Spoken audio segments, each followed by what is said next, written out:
O Senhor esteja convosco. Ele está no meio de nós. Proclamação do Evangelho de Jesus Cristo segundo Mateus. Glória a vós, Senhor.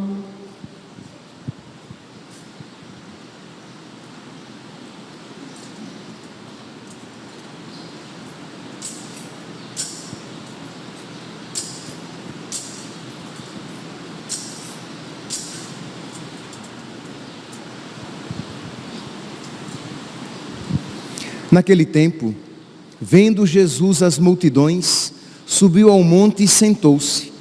Os discípulos aproximaram-se e Jesus começou a ensiná-los. Bem-aventurados os pobres em espírito, porque deles é o reino dos céus. Bem-aventurados os aflitos, porque serão consolados. Bem-aventurados os mansos, porque possuirão a terra. Bem-aventurados os que têm fome e sede de justiça, porque serão saciados. Bem-aventurados os misericordiosos, porque alcançarão misericórdia. Bem-aventurados os puros de coração, porque verão a Deus. Bem-aventurados os que promovem a paz, porque serão chamados filhos de Deus. Bem-aventurados os que são perseguidos por causa da justiça, porque deles é o reino dos céus. Bem-aventurados sois vós, quando vos injuriarem e perseguirem, e mentindo disserem todo tipo de mal contra vós por causa de mim. Alegrai-vos e exultai, porque será grande a vossa recompensa nos céus. Palavra da salvação. Glória a vós, Senhor.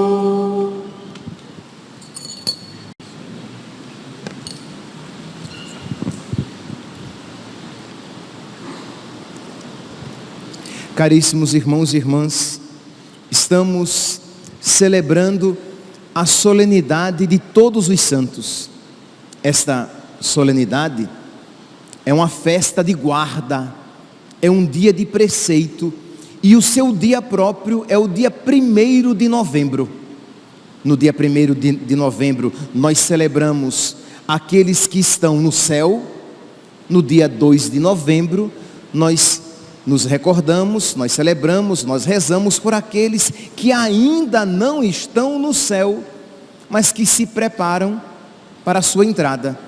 Só que, como aqui no Brasil, o dia de todos os santos não é um feriado, não é um dia em que todos os fiéis católicos podem guardar este dia de preceito, então a igreja o transfere para o domingo mais próximo, e nós celebramos então hoje o dia de todos os santos.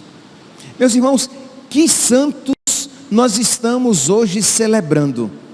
Nós não estamos apenas celebrando todos os santos canonizados, também, mas não apenas.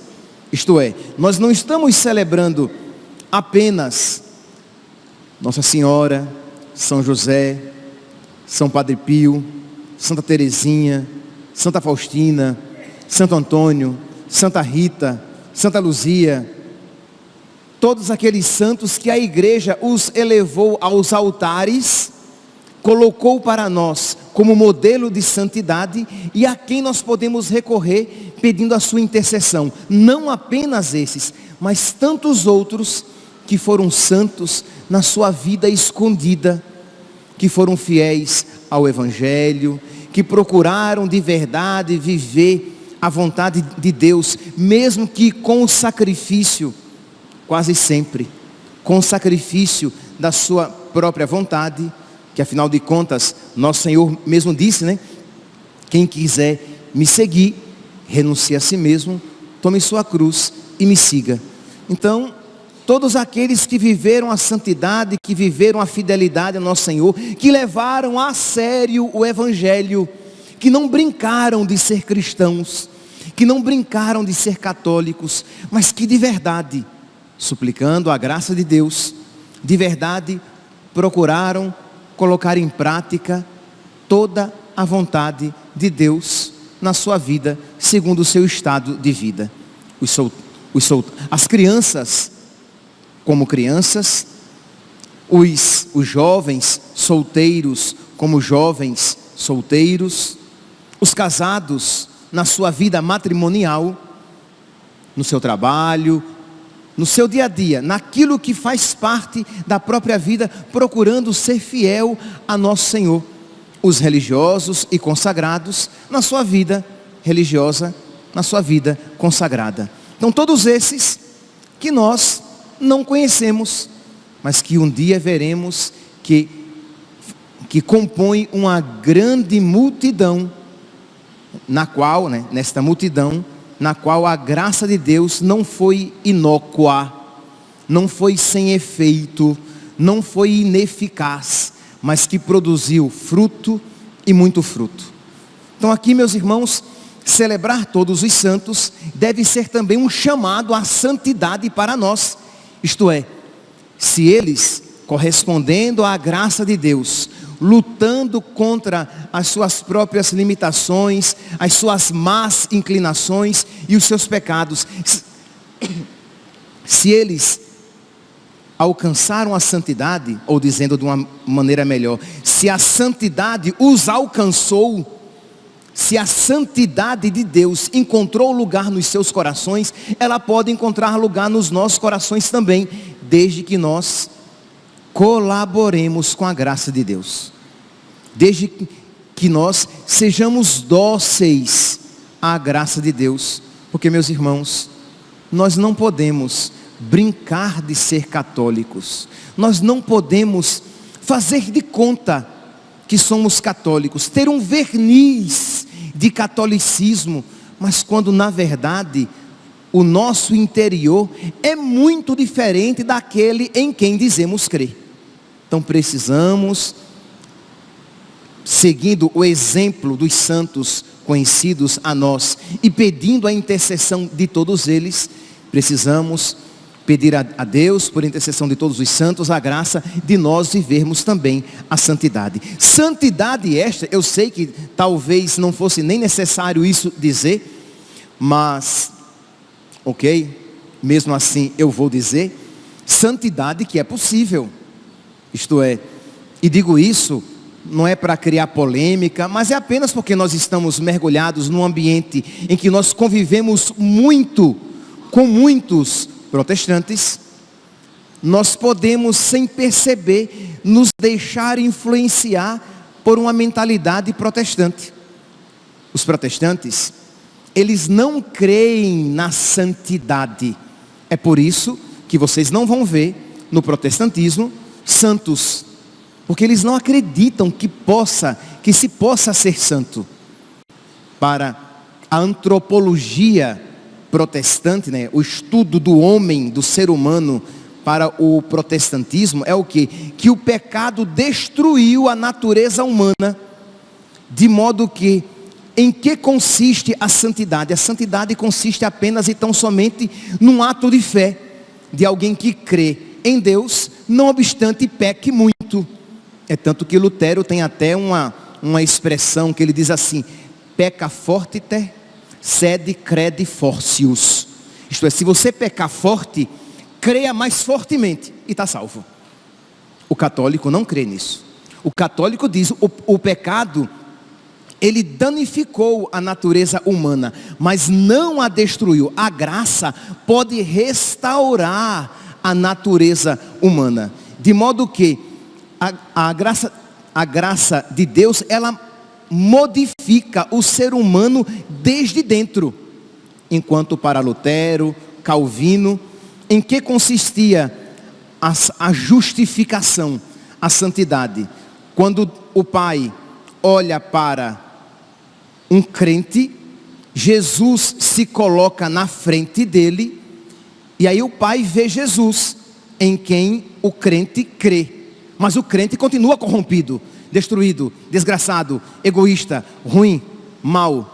O católico não crê nisso. O católico crê que quando, por exemplo, o pai olha para Santa Teresinha, vê Cristo tão nela incutido, tão nela misturado, isto é, ela tem tão profundamente nela os mesmos sentimentos de Cristo, Filipenses capítulo 2, versículo 5, ela está tão unida a nosso Senhor, que ela foi cristificada, que ela foi, isso aqui agora é uma expressão muito própria dos cristãos no Oriente, ela foi divinizada, de modo que ela pode dizer como São Paulo, já não sou eu mais que vivo, mas é Cristo que vive em mim.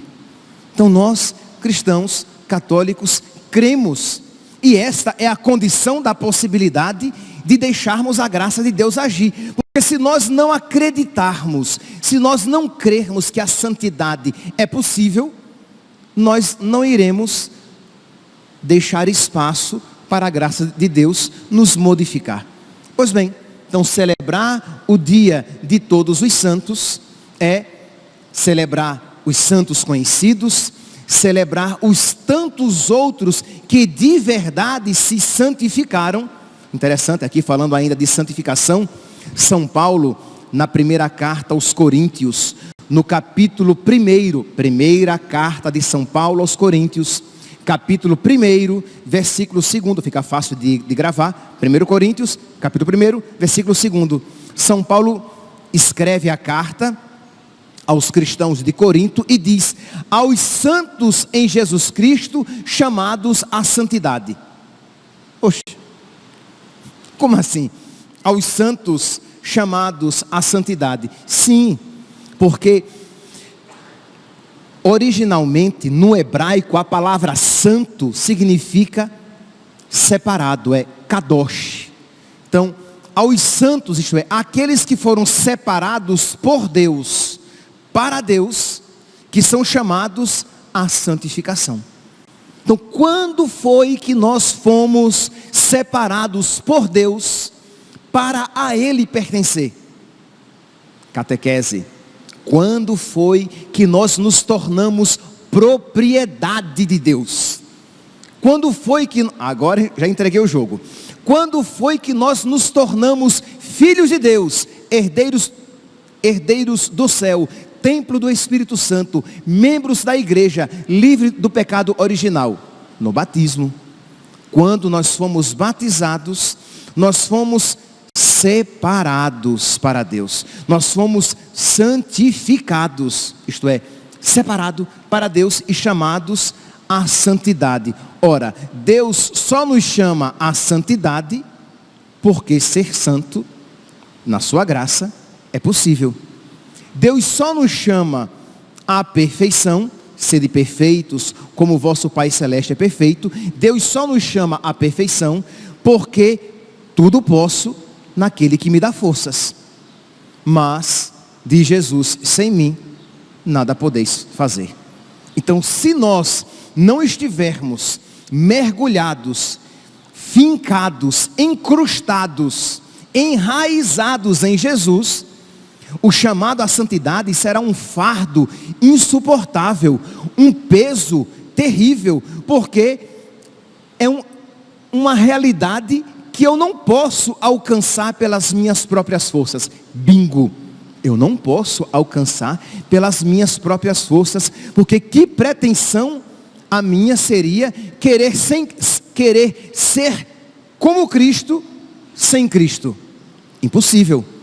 Eu só posso ser um outro Cristo. Eu só posso dizer, como São Paulo, já não sou eu mais que vivo, mas é Cristo que vive em mim. Eu só posso ter, como diz São Paulo, os mesmos sentimentos de Cristo Jesus no meu coração, se eu estiver unido a Cristo. E Cristo isto nos disse em João, capítulo 15, versículo 5, sem mim nada podeis fazer. Então, meus irmãos, celebrar a festa de todos os santos, a solenidade de todos os santos, é também de alguma maneira celebrar. Nós poderíamos dar até um outro nome para esta celebração: solenidade dos que rezam, solenidade dos que levaram a vida de oração a sério. Por quê? Porque só quando você reza, o mistério da santidade pode se realizar no seu coração.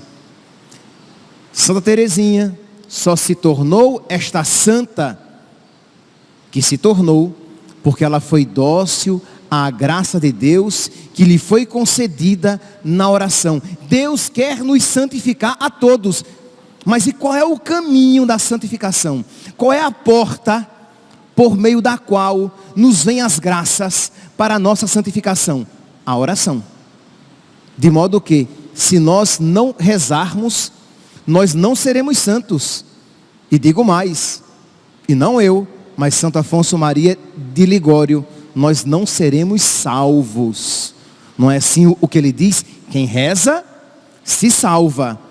Quem não reza, se condena, se perde. Quem não reza, perder-se-á, se perderá. Então, celebrar, meus santos, todos os santos, é pedir a intercessão deles para que nós vivamos na nossa vida o que eles viveram. E o que é que eles fizeram? Eles rezaram. Eles rezaram muito. Eles rezaram bem. Eles rezaram sempre. Esses 3 advérbios aqui devem nos ensinar. Eles rezaram muito, eles rezaram bem e eles rezaram sempre. Não queiramos nós ser santos sem rezar muito, sem rezar bem e sem rezar sempre. E não diga, pelo amor de Deus: ah, padre, eu não quero ser santo não, eu quero só me salvar, já está de bom tamanho, eu quero só ir para o céu. Tá bom, não precisa. Ora, imagine, pare e pense no que você está dizendo. Eu não quero amar muito Deus não. Eu quero só amar o mínimo necessário para não ir para o inferno. Nossa. Isto é, eu não quero nunca magoar a Deus. Eu só quero magoar aquilo que não comprometer a minha salvação. Então, cometer alguns pecadinhos veniais, né? Vou magoar a Deus, mas Ele perdoa. Percebe que quem assim pensa, com muita facilidade, se perderá. Não apenas não será santo, mas provavelmente não será salvo. É como alguém, eu sempre gosto de dar essa comparação, é como alguém que estuda numa escola que a média é 6, e ele diz: não quero tirar 10 não quero aprender tudo, eu quero só tirar a média para passar. Você vai ser reprovado. Em nordestinês se diz assim: você vai levar pau. Você vai... perdi aqui outra palavra que eu sei que se usa muito para dizer que vai ser reprovado. Esqueci. Mas assim, você vai perder de ano. Perder aquele ano por quê? Porque você foi medíocre. Porque você quis o mínimo necessário. Imagine um marido que no dia do casamento ele está ali dizendo: olha, eu vou fazer apenas o estritamente necessário, mas não me peça mais do que isso. Se eu fosse o padre que estivesse ali assistindo a cerimônia, eu diria: minha santa, não se case, cai fora enquanto é tempo, porque esse daí é furada. Como é assim que ele vai amar apenas o minimamente necessário para não trair e não ser infiel às promessas do matrimônio? Quem ama, diz Santa Teresinha, não sabe calcular. A medida do amor é amar sem medida, diz Santo Agostinho. Então quer dizer, da mesma maneira deve ser o nosso relacionamento com Deus. Eu quero amar muito a Deus. Então qual é o caminho para que eu ame muito a Deus? Eu preciso rezar muito, porque eu sou muito doente. Meus santos, nós temos uma doença muito grave em nós chamada pecado. Ora, como é que eu quero ser curado desta doença grave com um tratamento de uma semana, com um tratamento que não me exija muito, com um tratamento bem leve? Não dá. Se a doença é grave, o tratamento vai ser exigente e provavelmente contínuo, se não durante toda a vida. Da mesma maneira, o pecado, porque existe, por causa do pecado original, do pecado dos nossos primeiros pais, nós trazemos em nós a chamada concupiscência. O que é a concupiscência? Concupiscência é uma palavra latina que significa fome de pecado.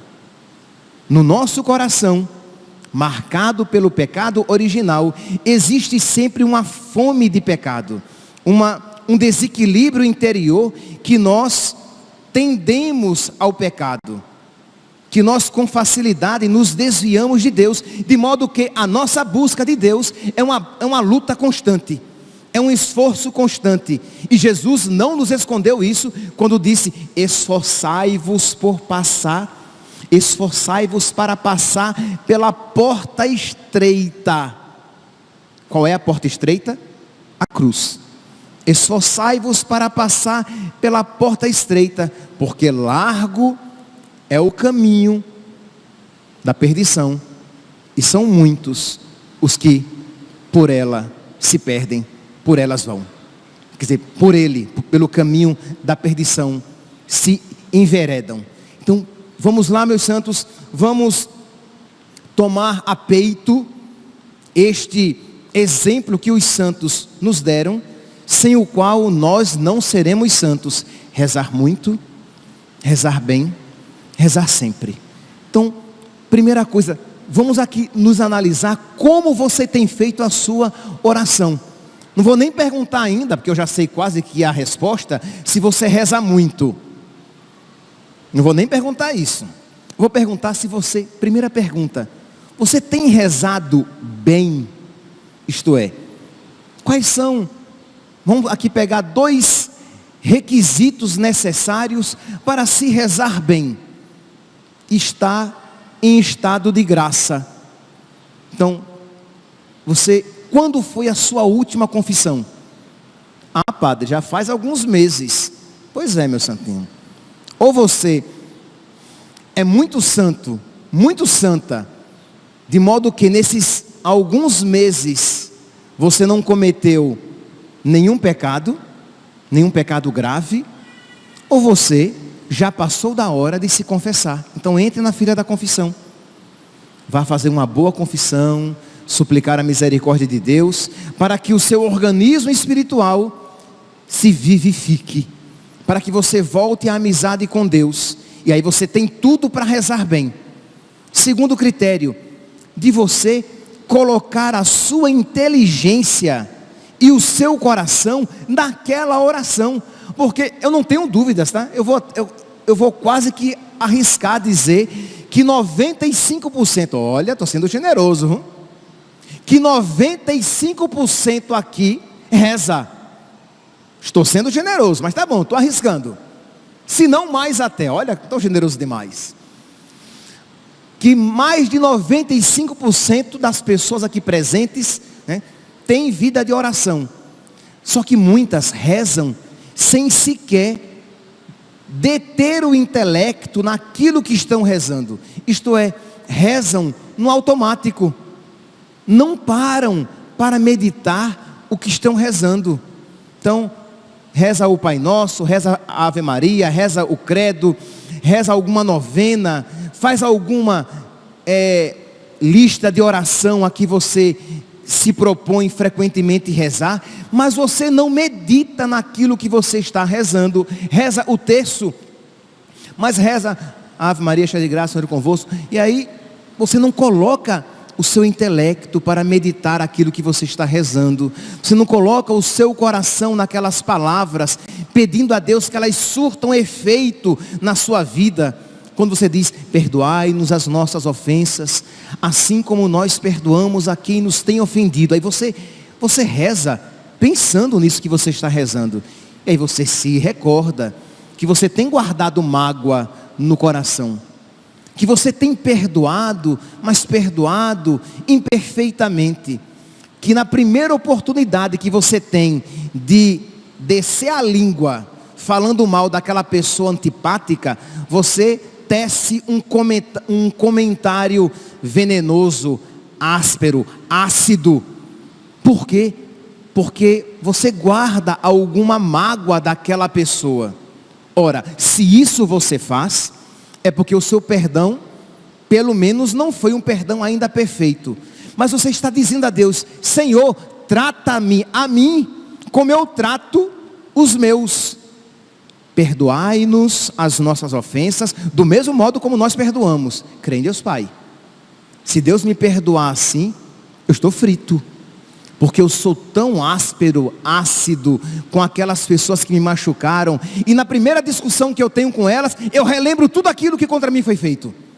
Então eu não tenho perdoado bem. Mas como eu não medito naquilo que eu rezo, eu não me sinto instigado a viver aquilo que eu rezo.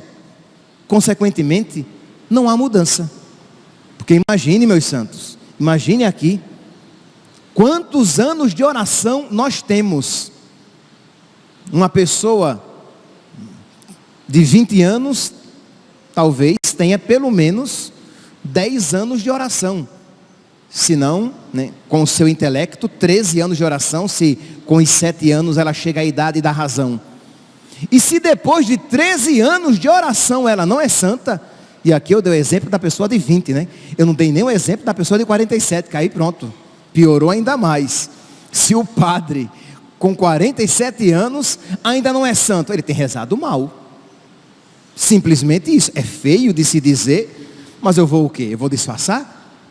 Se o padre não é santo, é porque ele tem rezado mal. Porque ou a oração é ineficaz, por culpa de Deus, ou ela, porque Deus não concede graça a ninguém, porque não existe um outro todo-poderoso com quem eu trato na oração e que pode modificar a minha vida, ou a oração é ineficaz por culpa minha, que não rezo direito.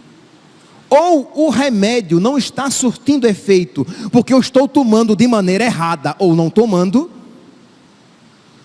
porque, ou aquele remédio não presta, aquele remédio é água, e água é muito bom, tá, gente? Mas se vocês entenderam o que é que eu quero dizer, né? Quer dizer, aquele remédio não vale nada. Quer dizer, a oração é o remédio dos remédios. E se ela não tem transformado o nosso coração, se nós continuamos grosseiros, se nós continuamos invejosos, se nós continuamos impuros, se nós continuamos infiéis, se nós continuamos idólatras, isto é, nós idolatramos o dinheiro, nós idolatramos pessoas, nós idolatramos a nossa imagem, se nós damos tanto da nossa atenção e do nosso tempo para tantas coisas, mas Deus continua sendo um acidente, Deus continua sendo relativo, Deus continua sendo um acessório na nossa vida e não o fundamento sobre o qual a nossa vida é construída. Se nós não nos transformamos, é porque temos rezado mal. Imagine, eu falei da oração, né? Vamos dar um passo a mais. Há quantos anos, é uma pergunta retórica, ninguém levante a mão, tá? Quem aqui já comunga, ninguém levante a mão. Quem aqui já comunga há mais de 5 anos? Eu posso levantar a mão, tá? Quer dizer então que há mais de 5 anos você comunga, você recebe Jesus inteiro, corpo, sangue, alma e divindade. Sim, há mais de 5 anos, há muito mais de 5 anos, né? Que só de padre eu já tenho 18. Então, há muito mais de 5 anos eu recebo Jesus. E não obstante isso, você ainda não é santo? Não, então você tem recebido mal. Porque se a Eucaristia é Jesus, e é Jesus, por que então você não é santo ainda? Porque tem comungado mal, tem rezado Mal. Tem recebido a Eucaristia? Mal. Isto é, você recebe a Eucaristia, mas você não se entretém com o nosso Senhor. Você recebe a Eucaristia e não vê a hora que o padre termina aqueles avisos cumpridos para você sair correndo da igreja. Você não conversa com o nosso Senhor. Você recebeu uma pessoa. Você recebeu a pessoa por antonomasia. A pessoa por excelência. Você recebeu o corpo, sangue, alma e divindade de Jesus. Você recebeu o corpo de Cristo, mas, como vai dizer com muita propriedade a doutrina católica, você recebeu não apenas uma pessoa, você recebeu a Trindade, que juntamente com Jesus vem o Pai e o Espírito Santo. E o que é que você faz com isso? Você fica olhando para a cara do padre terminar os avisos, dar a bênção e você ir embora. Quer dizer, você tem comungado o mal. Ora, você não se transforma. Então vamos lá, meus santos, celebrar a solenidade de todos os santos deve ser um chamado à santidade para todos nós. Deus quer que nós sejamos santos e Deus nos dá o caminho. Deus nos dá a intercessão de tantos amigos de Deus que rezam por nós. Deus nos dá a oração, que é o meio que nós nos ligamos a Ele. Deus nos dá os sacramentos para que essa ligação seja cada vez mais perfeita, e nós precisamos usar bem. Então vamos fazer este propósito de, vamos lá, durante o dia, eu vou me comprometer com Deus a ter pelo menos, vamos lá, olha aqui, é um conselho para aqueles que estão iniciando. Não vale para quem já tem uma caminhada um pouquinho mais, mas está iniciando. Então, de manhã, 10 a 15 minutos de oração. No final do dia, ou à noite, 10 a 15 minutos de oração. Mas aqui, quando eu falo 10 a 15 minutos de oração, esta oração tem que compreender também um diálogo com Deus. Porque às vezes nós nos relacionamos com Deus como se Ele fosse uma ideia, uma teoria. Ele é uma pessoa. Então você precisa conversar com o nosso Senhor. Nem que seja, Senhor, tenha misericórdia de mim, eu não sei rezar. Eu estou aqui, Senhor, porque o padre disse que seria bom que eu rezasse 15 minutos de manhã e 15 minutos no final do dia. Mas eu estou inquieto interiormente. Eu não vejo o tempo passar e eu tenho a sensação de que eu estou falando para o vazio. Mas lá no fundo, Senhor, eu creio que isso não é verdade. Eu creio que Tu me escutas. Me ajude, Senhor.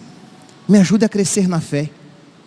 Ora, você não foi nenhuma oração mística de sétima morada, mas foi uma oração sincera, em que você se colocou diante de Deus, no seu nada, dizendo: Senhor, eu não sei rezar. Me ajuda. Eu não sei nem o que dizer. Eu estou aqui parado, Jesus, e o meu coração está pensando, a minha cabeça está pensando várias coisas. Me ajuda, Jesus. Aí você pega um trechinho da Sagrada Escritura e você faz como os monges do deserto no Oriente. Você vai repetir aquele trecho várias vezes. Por exemplo, Senhor Jesus Cristo, Filho de Deus, tende piedade de mim, pecador. Senhor Jesus Cristo, Filho de Deus, tende piedade de mim, pecador. E tentando colocar o seu coração nessas palavras. Senhor Jesus Cristo, e meditando nessas palavras. Senhor Jesus Cristo, Filho de Deus, tende piedade de mim, pecador. E aí, no meio dessa oração, brota uma súplica espontânea. Jesus, me ensina a Te amar. Senhor, eu creio, mas aumentai a minha fé. Jesus, me dá paciência com a minha esposa. Senhor, me ajuda a ser um bom pai. Percebe? Mas padre, essa oração, ela é perfeitíssima. Saia da vaidade de querer fazer uma oração bonitona. Faça uma oração verdadeira. E Deus vai lhe dando o dom da oração. E você vai percebendo que com esse seu balbuciar, com essas palavras simples, Deus vai tocando o seu coração. Você vai tocando o coração de Deus vai acontecendo uma comunhão, de modo que, na outra vez, quando você for rezar, mas não queira já rezar uma vez e na outra já está evoluidíssimo. Tem que rezar muito. Eu nem toquei nesse ponto ainda, porque aí você desanima se eu falar que tem que rezar muito. Mas tem que rezar bem e rezar sempre. Então tem que ser todos os dias. Todos os dias, então, você tem ali aquele seu encontro com Deus. Às vezes, a oração vai, pelo menos segundo a sua ótica, vai vingar. Às vezes vai parecer, mas só parecer. Vai parecer que não rolou nada. Que você não falou com ninguém. Que o seu coração voltou tão frio quanto foi. Mas não foi verdade. Porque Deus viu a sua oração. Deus viu você ali sem aparentemente perceber nada, sem sentir nada. Deus viu a sua fidelidade em estar na presença dEle. E Deus, meus santos, Ele não se deixa vencer em generosidade. Se você for generoso com Deus, Ele será com você muito mais. Então se você, começando, der 15 minutos de manhã, 15 minutos no final do dia, você não tem ideia das graças que Deus lhe concederá, da transformação que o Senhor realizará no seu coração, de modo que, com o passar dos meses, você terá aquilo que antes era um propósito que lhe custava, se transformará numa necessidade. Você sentirá a necessidade de ter aquele encontro com Deus. E depois, você sentirá a necessidade de crescer no tempo, para ter mais tempo com Deus. Porque quando você ama uma pessoa, você quer estar na presença daquela pessoa o maior tempo possível. É próprio de quem ama. É verdade, meus santos. Assim, eu conheço várias pessoas que têm a missa diária.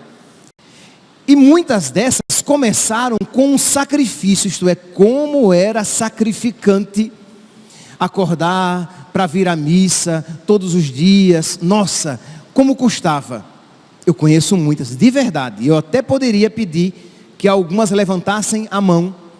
Eu conheço algumas pessoas já que dizem que quando elas não vão à missa, elas sentem falta. Porque já aprenderam a amar, ouvir a palavra de Deus todos os dias. Já aprenderam a saborear a graça que é poder receber a Eucaristia todos os dias, estar na presença de Deus todos os dias, e o quanto isso repercute espiritualmente de uma maneira positiva no decorrer do dia, o quanto o dia rende quando eu começo na presença de Deus, alimentando-me com a sua palavra e com o seu corpo, sangue, alma e divindade. Então no início a oração vai parecer uma exigência quase que chata, cansativa. Depois, uma necessidade do coração. E depois, um ato espontâneo. Isto é, você se colocará na presença de Deus, em oração, nos vários momentos do seu dia. Você já não precisará tanto, você continuará fazendo. Mas até no seu dia a dia, dirigindo, trabalhando, você se sentirá na presença de Deus, porque você se tornou amigo de Deus. Já não sou eu mais que vivo, mas é Cristo que vive em mim. Que hoje então, meus santos, no dia de todos os santos, eles que já são felizes, que eles intercedam por nós. Se eles estão felizes, e estão, e se eles são santos, e são, eles querem o mesmo para nós. Uma pessoa boa, ela sempre quer o melhor para todos, e o melhor é Deus. Então eles provaram e viram como o Senhor é bom. O padre ele ergue a Eucaristia e diz: provai e vede como o Senhor é bom. Pois bem, eles provaram e viram que Deus é a melhor parte. Então que eles intercedam por nós. Você pode pedir a intercessão dos seus santos de devoção. Quais são os seus? Curadás, Padre Pio, Santa Teresinha, São Bento, Santo Atanásio, São Bonifácio, São Pedro e São Paulo, Santa Rita dos Impossíveis, Santa Faustina, São Gregório, não sei quais são os seus santos. São Miguel Arcanjo, seu santo anjo da guarda.